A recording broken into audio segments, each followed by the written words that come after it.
Izin melaporkan seperti yang telah kita ketahui bahwa Jumat tanggal 13 November 2020 pukul 18.45 waktu Indonesia Barat telah terjadi kebakaran rumah di daerah Satu Ulu, Kecamatan Seberang Ulu 1. Kebakaran ini menghanguskan 8 rumah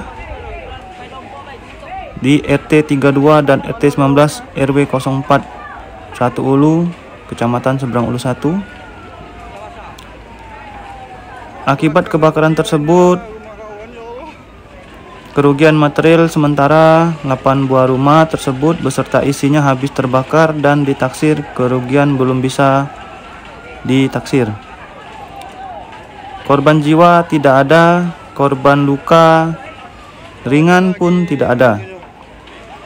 Pukul 20.05 waktu Indonesia Barat, api dapat dipadamkan oleh 9 unit mobil PBK Kota Palembang dan dibantu oleh kapal penyemprot PT Ramco, dibantu juga oleh masyarakat Babinsa Koramil 418-04 Kertapati dan Babin Kamtipnas Polsek Seberang Ulu 1. Kejadian kebakaran tersebut sudah ditangani dan diselidiki oleh pihak Polsek Seberang Ulu 1 untuk mendalami sumber api. Berikut suasana terkini dari lokasi kebakaran di Seberang Ulu 1 tersebut. Bisa kita lihat banyak sekali puing-puing rumah yang hangus terbakar, dan masih ada beberapa titik yang masih mengeluarkan asap.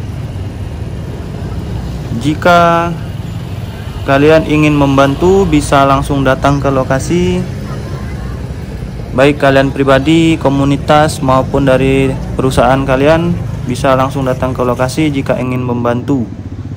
Lokasi tepat itu jika kita dari arah Jembatan Ampera, tepat di depan stasiun Kertapati, kita putar balik, lalu melewati jembatan stasiun, turun, lalu masuk ke jalan sebelah kiri. Tidak jauh dari masuk jalan tersebut, kita akan langsung sampai di lokasi.